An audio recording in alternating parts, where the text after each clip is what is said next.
तरी कर. चला सुपारी फोडूया.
काय करताय तुम्ही? काय चाललंय हे सगळं?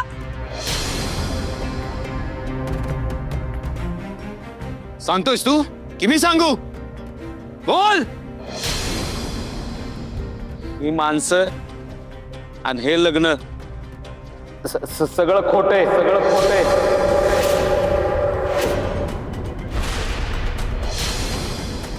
याचं आणि हिचं लग्न लावून आम्ही तिला विकणार होतो.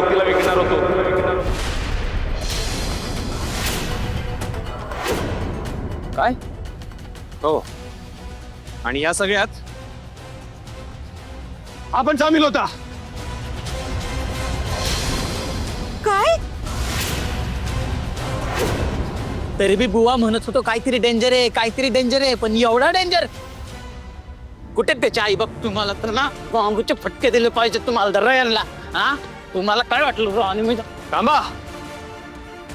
या सगळ्याची काही गरज नाहीये. आपल्याला कायदा हातात घ्यायचा नाहीये.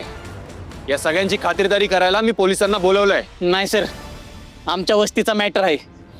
काय समजलं होतं तुम्ही राणीला?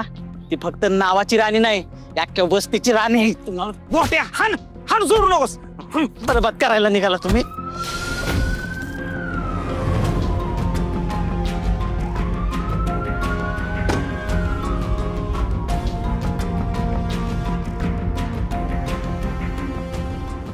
इन्स्पेक्टर साहेब, या सगळ्यांना कडक शिक्षा झाली पाहिजे. पुन्हा कधी कुठल्या मुलीबद्दल असं काही करण्याचा यांच्या डोक्यात विचारही नाही आला पाहिजे. Don't worry sir. अरे लाजा नाही वाटत असे धंदे करायला? हवालदार, काकांना कोठडीत दाखवतोच त्यांना पोलिसी खात्यात काय असतो ते. घ्या रे त्यांना.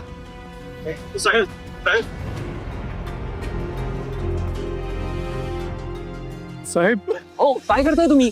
अहो, काय करताय? अहो साहेब, तुमचा आवर कसं बांधू?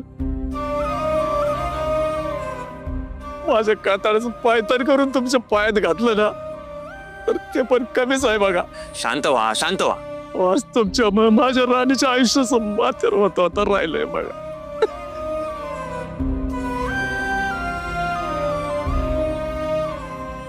लय उपकार झालं साहेब तुमचं. हे बघा, मी काही वेगळं केलेलं नाहीये. कसं नाही? अहो देवासारखं धावणारा तुम्ही. अहो देवानच पाठवलं तुम्हाला, नाही तर आज काय झालं असतं माझ्या राणीचं. या सगळ्या गोष्टीचा विचार आधी करायला हवा होता तुम्ही. अहो एवढा मोठा निर्णय घेताय तुम्ही. एकदा तरी चौकशी केली असती मुलाची. आणि मला एक कळत नाही, मुळात तुम्हाला एवढी घाई कसली झाली होती?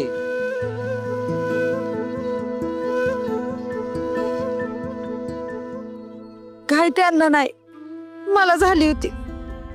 माझ्या आजारपणामुळं मी आज आहे तर उद्या नाही, ही भीती होती मला. माझ्या राणीचं माझ्या डोळ्या देखत लगीन व्हावं म्हणून जो आला त्याच्या गळ्यात बांधायला निघाले होते मी तिला साहेब. अहो पण तिचं शिक्षण अर्धवट आहे, तिला तिच्या पायावर तर उभं राहू द्या.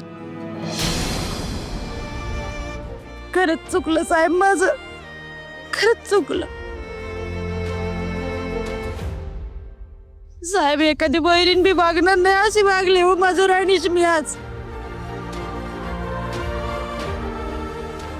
लई मोठी चूक करा निघाले होते साहेब मी, पण तुम्ही आला आणि माझ्या राणीला वाचवलं. तुमचं लय उपकार झालं साहेब.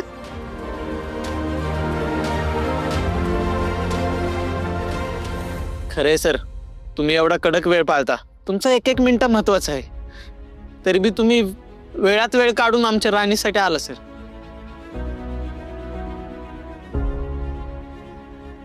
नाही ठीक आहे, फार तर फार माझी 15 मिनिटं वाया गेलेत. पण आज जर मी वेळेवर आलो नसतो तर राणीच्या आयुष्याचीच वेळ चुकली असती.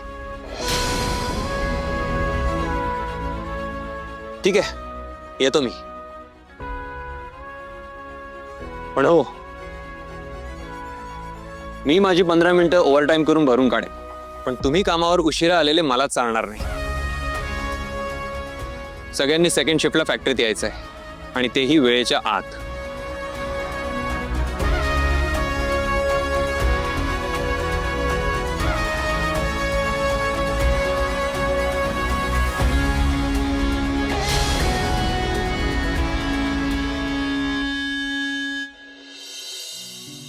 बुवा, जे झालं ते लय वाईट झालं बघा.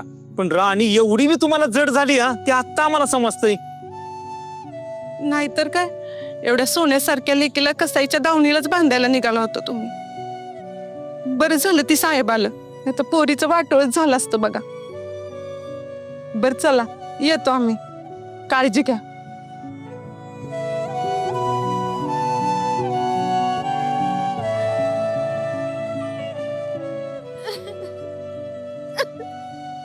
आता कशाला रडतीस? झालं ना समाधान? का अजून पण तुला तुझ्या लेकीचं लग्न लावायचं कोणाबरोबर पण?